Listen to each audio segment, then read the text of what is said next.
بسم اللہ الرحمن الرحیم، السلام علیکم ورحمۃ اللہ وبرکاتہ۔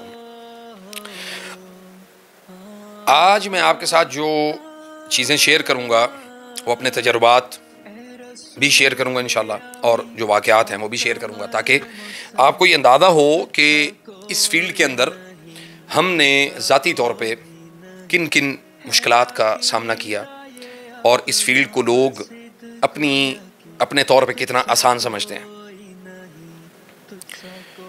ہوا کچھ یوں کہ ہمیں ایک گجرانوالہ میں ایک جگہ پہ ہمیں معلوم پڑا کہ ایک گھر میں نا کچھ پرابلم ہے اور کافی زیادہ مسئلہ ہے۔ ہم سبحان اللہ یہاں سے تیاری کرتے ہیں، اپنا جو ہے نا وہ سارا ساز و سامان ساتھ رکھتے ہیں، اور یہاں سے ہم نکلتے ہیں گجرانوالہ کے لیے۔ اور جو میری ٹیم کے لوگ ہیں، ساتھی ہیں، جو وہ کیا کرتے ہیں، ان کو جا کے ایک تحسین المنزل کا جو پروسیس ہوتا ہے اس کے تھرو ہم نے ایک فوراً جا کے پورے گھر کا پہلے ہم ایک وزٹ کرتے ہیں، پھر اس کے بعد اس گھر کے اندر ایک اسپیسیفک ٹائپ کی ایک اسمیل ہوتی ہے۔ وہ اسمیل جو ہے نا وہ الحمدللہ میں یہ نہیں کہتا ہوں کہ ہم اس میں بڑے ماہر ہیں، لیکن یہ جنات کی ایک اسمیل ہے جو ہر گھر میں گندے اور غلیظ جنات، یعنی جیسے عیسائی یا ہندو جنات ہیں، ان کی وہ اسمیل ہوتی ہے، تو جنہوں نے اس گھر کے اندر اپنے قبضے سیٹ کیے ہوتے ہیں، جمائے ہوتے ہیں۔ تو ہم نے کیا کیا کہ ہم وہاں پہ اس گھر میں داخل ہوئے، تو جا کے ہم نے ان سے بھائیوں سے کہا کہ بھی آپ پورا ایک راؤنڈ کر کے تو واپس آؤ، پھر آ کے مجھے صورتحال بتاؤ۔ وہ راؤنڈ کر کے آئے، میں نے بھی مختلف جگہ پہ راؤنڈ کیا، تو اس کے بعد جو پروسیس شروع کیا، رقیہ شروع کیا ہم نے، غالباً رقیہ شروع کیا، انہوں نے اس گھر کو تحسین المنزل کا جو پروسیس ہے وہ شروع کیا، انہوں نے بھی شروع کیا اپنا کام اور میں نے اپنا کام شروع کیا۔ تو یہ جناب ایک جگہ پہ گئے، اوپر والے پورشن پہ، تو وہاں پہ نا ہمیں پتہ چلا کہ اس گھر میں ایک بزرگ رہتے تھے، جو یعنی اس گھر کے جو اس گھر کا مالک تھا، اس کے والد تھے، وہ جو ہے نا ہر جمعرات اپنے گھر میں دیے جلاتے تھے، لیکن اس دن تو اس گھر میں کوئی بھی نہیں تھا، اور ہم یہی جو میری ٹیم کے لوگ تھے اور باقی اس گھر کے 2 افراد یا 3، غالباً 3 افراد تھے، وہ نیچے میرے پاس بیٹھے ہوئے تھے، اور یہ ابھی نیچے سے انہوں نے پروسیجر شروع کیا تھا، پانی شانی جو تحسین المنزل کا جو پروسیس ہوتا ہے وہ انہوں نے ابھی نیچے شروع کیا، اور میں اس دوران اوپر میرا چکر لگا، تو میں سب سے اوپر والی چھت پہ گیا، تو جو ہماری ٹیم کا ایک ممبر وہ نچلے پورشن پہ جب آیا نا، تو اس نے کہا کہ بھئی یہ دیے کس نے جلائے ہیں؟ تو میں نے کہا کہ یہ میں نے تو نہیں جلائے، نہ تو ہم نے اس کو دیکھا ہے۔ انہوں نے کہا یہ دیے جل رہے ہیں آٹومیٹک، اور مبشر نے اور احسان نے جو ہے نا وہ بڑا اس میں حیرانگی کا بھی اظہار کیا، اور یہ شیاطین ایسی کیفیت میں گھروں کے اندر صرف شرارت کرنے کے لیے، یا اب اس گھر کے جو افراد وہاں پہ موجود ہیں ان تمام افراد کو تنگ کرنے کے لیے اس طرح کی شرارتیں جو ہے نا وہ کرتے ہیں۔ بعض دفعہ وہ گھروں کے اندر سے چیزیں اٹھا کے غائب کر دیں گے۔ ابھی جیسے پچھلے دنوں ہم گجرانوالہ ایک گھر گئے، تو ان کا گھر سے سونا چوری ہونے لگ گیا، اور لوگ کہتے ہیں جی کہ بھئی اتنے یہ سیانے ہیں تو بینکوں سے پیسہ کیوں نہیں اٹھاتے؟ حقیقت یہ ہے کہ بینکوں والے پیسے کی بینکوں کے ساتھ ان کا کوئی اس طرح کا کوئی معاملہ نہیں ہے۔ ہو سکتا ہے کہ بینکوں کے ساتھ بھی اس طرح کے واقعات ہوئے ہوں، لیکن ابھی تک ہمارے سامنے ایسا کوئی واقعہ نہیں آیا۔ لیکن جو گھروں میں ہم نے پیسے رکھے ہوتے ہیں، ان گھروں سے یہ پیسے غائب کر لیتے ہیں، خاص طور پہ اس صورت میں یہ غائب کرتے ہیں جب انسان کسی قانونی کارروائی میں پھنسا ہو، کسی کیس میں پھنسا ہو، خاندانی کوئی وراثت کے جھگڑے چل رہے ہوں، تو اس طرح کی کیفیت میں پھر جو ہے نا یہ گھروں کے اندر یہ شرارتیں کر کے لوگوں کو محتاج کرتے ہیں کہ یہ اس کے پاس مالی طور پہ اگر یہ تگڑا ہوگا تو ظاہری بات اپنے مسئلے سیٹ کر لے گا، اور اگر مالی طور پہ کمزور ہوگا تو یہ پھر محتاج ہو جائے گا اس پارٹی کا جس پارٹی نے یہ سحر کروایا، یہ جو جادو کروائے گی، عامل کے پاس جائے گی اور اس سے جا کے وہ سارا یہ اپنے لیے پروسیجر کروائے گی۔ اب دوسرا واقعہ ہمارے ساتھ یہ ہوا کہ میں نے جانا تھا، سعودی عرب جانا تھا، تو بہاولپور سے میں نکلا، لودھرا روڈ پہ جب آیا تو میری گاڑی کا ایکسیڈنٹ ہو گیا۔ گاڑی کو سبحان اللہ آگے سے ایک جو بیل ہوتا ہے وہ بہت بڑے سائز کا بیل تھا، اس نے جناب آ کے مجھے ہٹ کیا، مطلب گاڑی کو، میرے ساتھ لڑکا ہوتا تھا ایک سلمان، اس نے وہ ایک دم وہ گاڑی کے اندر ہی بیٹھا ہوا تھا، تو اس نے نا اس طرح کر کے اپنا کندھا جو ہے نا وہ آگے کر لیا کہ مطلب اگر کوئی نقصان ہو تو وہ میری طرف میرے تک رہے، وہ چونکہ ڈرائیو میں کر رہا تھا، میں دوسری سائڈ پہ تھا، تو وہ اس سائڈ سے دوسری سائڈ سے آیا. سبحان اللہ. پھر گاڑی کا نقصان ہو گیا، آگے سے فرنٹ سارا اس کا ختم ہو گیا، فینڈر شینڈر یہ وہ سارا. میں نے پھر وہ اپنے بھائی کو کال کی، تو وہ آ کے پھر وہاں سے مجھے لے کے گئے. پھر انہوں نے مجھے کہا کہ بھی شیخ صاحب آپ جلدی جو ہے نا وہ تیاری کریں اور ملک سے باہر جائیں. اچھا، یہ ایک دفعہ اس طرح ہوا کہ ہم نے لاہور ایک قبرستان میں سے نا ایک یعنی قبر کے اندر سحر جادو دفن تھا، تو وہ ہم نے نکالا. ایک تو ہوتا ہے نا جیسے مردہ بالکل، یعنی جو ڈیڈ باڈی ہے وہ نچلے پورشن میں ہوتی ہے، اوپر والے حصے میں جہاں پہ سلیب ہوتی ہے نا، اس سلیب سے اوپر والے پورشن میں نا ہم نے کھدائی کروائی، تو پتہ چلا کہ یہاں پہ ایک انسانی جو پنڈلی اور یہ ٹانگ کی جو ہڈی ہوتی ہے یہ والی، یہ ہڈی پڑی ہوئی تھی وہاں پہ. سبحان اللہ العظیم. ہم نے وہ اس کو نکالا وہاں سے، اور میں لاہور سے مرید کے اپنے گھر تک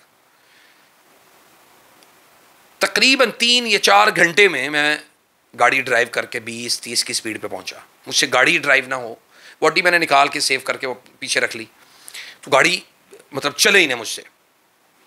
میں گھر پہنچا تو مجھے اتنا شدید بخار تھا کہ وہ ناقابل بیان ہے. اور اسی اسنا میں نے جو ہے وہ رقیہ کر کے پانی بھی پیا. پھر اگلے دن میرا جسم بہت زیادہ شیورنگ بہت زیادہ تھی، جسم بہت زیادہ کانپ رہا تھا. تو میں اٹھا، سبحان اللہ، میں نے کہا چلو جی اللہ تعالیٰ کوئی اسباب پیدا کرے تو ہم نکلیں باہر، گھوم پھر کے آئیں، شاید کوئی طبیعت میں بہتری آ جائے. لیکن طبیعت میں بہتری کیا آنی تھی؟ خاک آنی تھی. سبحان اللہ. میں نے اگلے دن یا غالباً 1-2 دن کے بعد ہی میں نے فلائٹ پکڑی. یہ کووڈ کی بات ہے، یہ میں نے فلائٹ پکڑی اور میں دبئی چلا گیا. آپ یقین کریں کہ میں دبئی یا پاکستان ایئرپورٹ کو ایسے میں نے چھوڑا ہے، ٹیک آف یہاں سے کیا تو میرا بخار اترنا شروع ہو گیا. جیسے ہی میں نے ٹیک آف کیا نا میرا بخار اتر گیا. الحمدللہ. میں دبئی پہنچا، وہاں پہ وہ تھرمل جو کیمرے لگے ہوئے تھے وہ بندے کا ٹمپریچر چیک کرتے تھے. اب مجھے یہ شک تھا کہ اگر ان تھرمل کیمراز کے اندر میرا کوئی جو ہے نا وہ ایسی کوئی کیفیت ہو گئی یا کوئی ایسا کوئی معاملہ ہو گیا تو یہ تو مجھے یہیں سے واپس بھیج دیں گے. وہ اللہ تعالیٰ نے فضل کیا کہ اللہ تعالیٰ نے اس سے مجھے بچا لیا. پھر میں نے تھوڑا سا نا، جب میں ایئرپورٹ پہ اترا تو پانی کی بوتل تھی میرے پاس، میں نے وہ تھوڑا پانی جو ہے نا وہ لے کے تو اپنے ماتھے پہ لگاتا رہا کہ خدا نہ خواستہ، ویسے تو بخار میرا اتر گیا تھا الحمدللہ، لیکن میں بخار کے ڈر سے اپنے ماتھے پہ اور اپنے چہرے پہ تھوڑا پانی لگاتا رہا کہ اس میں تھرمل کیمرہ کے اندر میرا وہ ٹیمپریچر نہ آئے. تو اس طرح کے واقعات جو ہے نا وہ ہمارے ساتھ ہوتے ہیں. پھر اسی طرح بہت سارے ایسے معالج ہیں جنہوں نے مجھے اپنے واقعات بھی بتائے. پھر ایک واقعہ ہمارے ساتھ کچھ اس طرح سے بھی ہوا تھا کہ ہم گجرات ایک گھر میں گئے. تو عمومی طور پہ جب ہم کہیں جاتے ہیں کسی کے گھر وزٹ کرنے کے لیے، گھر کو چیک کرنے کے لیے، تو ہم نے منع کیا ہوتا ہے کہ بھئی آپ نے ہمارے لیے نا کھانا نہیں بنانا. سبحان اللہ، کھانا تو بڑی دور کی بات ہے. میری کوشش ہوتی ہے کہ اس گھر میں سے کچھ بھی نہ کھایا پیا جائے. اب سبحان اللہ، ہم نے گھروں میں جانا ہے تو وہ بڑی محبت کرتے ہیں لوگ، اور اللہ ان سب کو جزائے خیر دے. بڑی محبت کے ساتھ سارے معاملات کہ بھئی علی بھائی آپ چلیں چائے پی لیں. تو جہاں پہ مجھے تھوڑا سا بھی محسوس ہونا کہ یار یہ چلو چائے کے ساتھ گزارا چل جائے گا، گو کہ اس کا بھی ایفیکٹ ہوتا ہے ہمارے اوپر، اس کا بھی اثر پڑتا ہے، لیکن اس میں تھوڑی بہت جو ہے نا وہ گنجائش نکل سکتی ہے. لیکن جب وہ گھر کے افراد کھانا پکاتے ہیں نا، وہ کھانا ہمارے لیے بڑا مشکل ہو جاتا ہے. اکثر لوگ یہ سوال کرتے ہیں علی بھائی آپ گھر آئیں گے تو کھانا نہیں کھائیں گے. میں نے کہا نہیں، کھانے میں ہمیں کوئی قباحت نہیں ہے، لیکن کھانا جب ہم کھاتے ہیں نا تو ہمارے لیے اپنے ذاتی طور پہ بڑے مسائل پیدا ہو جاتے ہیں. تو ہم کیا کریں گے؟ تو اللہ آپ کا بھلا کرے. ہم نے وہاں پہ منع بھی کیا ہوا تھا ماں جی کو کہ بھئی ماں جی کھانا نہ بنائیں. انہوں نے کہا جی نہیں جی کھانا تو ہم نے بنانا ہے. اور کہ چلیں پھر آپ کی مرضی. انہوں نے کھانا بنا لیا. وہ لا کے نا انہوں نے کھانا ہمارے سامنے سرو کیا. اس میں غالباً مٹن بھی بنا ہوا تھا، ایک سٹیم روسٹ بھی تھا یہ چکن کا. اور وہ کہتے ہیں جی یہ ہم نے باہر سے منگوایا اور یہ والا سالن ہم نے گھر بنایا. وہ جو باہر سے منگوایا تھا وہ تو آرام سے پڑا رہا، لیکن جو گھر میں پکایا تھا نا، وہ جو باؤل تھا جس کے اندر مٹن تھا وہ باؤل گھومنا شروع ہو گیا ایسے ایسے. میں نے کہا کہ یار یہ مجھے دھوکہ لگ رہا ہے یا حقیقت میں ایسا ہو رہا ہے. ساتھ کزن تھا انیس, تایا کا بیٹا. تو میں نے کہا کہ یار انیس غور سے دیکھ. اس نے کہا یہ علی بھیا گھوم رہا ہے یہ. میں نے کہا بھائی اس کو اٹھاؤ, یہ ہم نہیں کھائیں گے. خیر وہ ان کے سامنے بھی میں نے ان کو گھر والوں کو بھی دکھایا. میں نے کہا دیکھے غور سے یہ گھوم رہا ہے. اور وہ گھومنا شروع ہو گیا باقاعدہ, وہ تیز تیز گھومتا رہا. پھر میں نے منع کر دیا کہ بھئی آپ یہ اس کو آپ لوگ ہی کھا سکتے ہیں, میں اس گھر سے کھانا بالکل نہیں کھا سکتا. تو پھر ہم نے ان کی دعوت کو قبول کیا, ہم نے پھر باہر سے کھانا کھایا.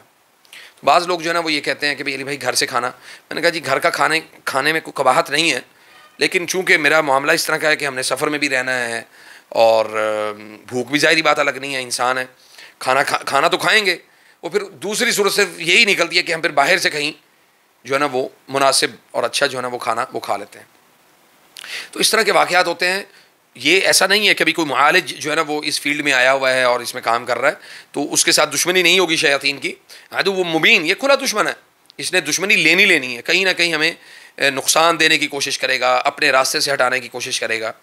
اور اسی کا جو امپیکٹ ہے وہ ہماری فیملیوں کے اوپر بھی, بچوں کے اوپر, خاندان کے اوپر بھی آتا ہے.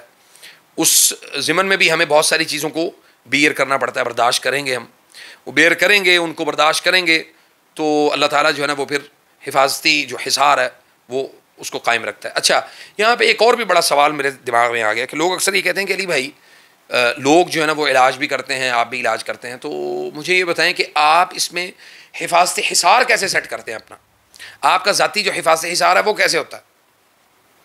دیکھیں میں جب صبح فجر کے ٹائم اٹھتا ہوں, الحمدللہ فجر کے ٹائم نماز پڑھی, نماز پڑھنے کے بعد میں نے لازمی سورۃ الفاتحہ 7 مرتبہ, آیت الکرسی 7 مرتبہ اور آخری چاروں قل 7 مرتبہ, اور اس کے بعد بسم اللہ الذی لا یضر مع اسمہ شیء فی الارض ولا فی السماء السمیع العلیم 3 مرتبہ, اعوذ بوجہ اللہ الکریم وبکلماتہ التامات الدعوات المستجابات عافنا وعاف المسلمین من انفس الجن واعین الانس یا رب العالمین, یہ 3 مرتبہ. اور اس کے بعد جو صبح شام کے اذکار ہیں وہ میں نے پورے کرنے ہیں, یعنی صبح کے اذکار, پھر اسی طرح شام کو اذکار جو ہے نا وہ پورے کرنے ہیں. اور پھر اس کے بعد یہ ہے کہ میں ہمیشہ کوشش کرتا ہوں کہ میں جب بھی میرے پاس پانی موجود ہو تو میں اس کے اوپر سورۃ فاتحہ کم از کم ایک دفعہ ضرور پڑھ کے پانی دم کر کے پیتا ہوں. اس کی تاثیر یہ ہوتی ہے کہ اگر آپ کے جسم کے اندر, خون کے اندر کوئی بھی تاثیر شیطانی اثر موجود ہے تو وہ سورۃ الفاتحہ کا پانی پینے کے بعد فوراً آپ کو یورن آئے گا اور وہ تاثیر آپ کی, یعنی وہ اثر جو ہے وہ آپ کے جسم سے خارج ہو جائے گا. بڑا آسان سا طریقہ ہے. اس کے لیے لوگوں نے عجیب و غریب من گھڑت چلے اور یہ جو خباستیں ہیں وہ بنا رکھی ہیں کہ آپ یہ کام کریں گے تو ایسے ہوگا, یہ کام کریں تو ایسے ہوگا. پھر اسی طرح حصار کا ایک اور بڑا زبردست طریقہ ہے, وہ یہ ہے کہ آپ اپنے گھروں میں بخور لگایا کریں خوشبو کے لیے, اور عود کی لکڑی لگائیں یا کوئی بخور, اچھا کوئی بخور بنا ہوا ہو وہ لگائیں اپنے گھروں میں. اور بخور کا استعمال جو ہے نا وہ لازمی کریں, اس کا یہ فائدہ ہوتا ہے. خاص طور پہ بخور لبان الذکر اور جو یعنی بخور مبسوس اور بخور عدنی, یہ 2 3 4 قسم کے جو بخور ہیں اس کا استعمال بہت زیادہ ضروری ہے. پھر اس کے بعد یہ ہے کہ آپ کے پاس اگر موجود ہو, مثلا بیری کا صابن موجود ہے, وہ آپ اپنے ساتھ جو ہے نا وہ اس کو استعمال میں رکھیں کہ آپ کے مسام جو ہے نا, چہرہ ہے, مسام ہے, ماتھا ہے, پنڈلیاں ہیں, ان حصوں کو اس کے ساتھ پیک رکھیں. اور اسی طرح گھر کے اندر آپ کے پاس سمندری نمک اور پھٹکڑی کا جو پانی ہے وہ آپ کے پاس لیکوڈ فارم میں آپ کے پاس موجود ہونا چاہیے. آپ جب بھی گھر سے باہر نکلیں تو اپنے ہاتھوں پہ اس کا سپرے کر کے نکلا کریں, جب واپس آئیں تو سپرے کر کے گھر میں اندر داخل ہوں. اس کا فائدہ کیا ہوگا آپ کو کہ آپ کے مسام بند ہو جائیں گے. اگر مس ہے آپ کو باہر سے کسی کے ساتھ لگا ہوا, کسی سے لگا ہوا مس ہے, وہ آپ کے گھر میں داخل نہیں ہوگا. اور اگر گھر کے اندر مس ہے, اس کی تاثیر آپ گھر کے اندر ہی اس کو ضائع کر کے جا رہے ہیں, نہ کہ آپ اس کو اپنے ساتھ ٹریول کروا رہے ہیں. اس لیے یہ چھوٹی چھوٹی نقطے ہیں سمجھنے والے. تو اللہ تعالیٰ ہمیں عمل کی توفیق عطا فرمائے. اگر آپ کو اس طرح سے اسی طرح کے کوئی سوالات آپ کے دماغ میں ہوں اور یہ ویڈیو آپ کو پسند آئی ہو اور اس ویڈیو سے آپ نے کوئی سبق سیکھا ہو اور کوئی چیز جس نے آپ کو تبدیل کیا ہو, اپنے جو کمنٹس ہیں اس وہ کمنٹ باکس میں ضرور بتایا کریں. میں انشاءاللہ اسی طرح کی جو معلوماتی ویڈیوز ہیں وہ آپ تک لے کے حاضر ہوتا رہا کروں گا انشاءاللہ. اور میں امید کرتا ہوں کہ آپ کو ہمارا یہ آج کا پروگرام پسند بھی آیا ہوگا اور آپ اس ویڈیو کو صدقہ جاریہ سمجھ کے لوگوں کے ساتھ شیئر بھی کریں گے. والسلام علیکم ورحمۃ اللہ وبرکاتہ.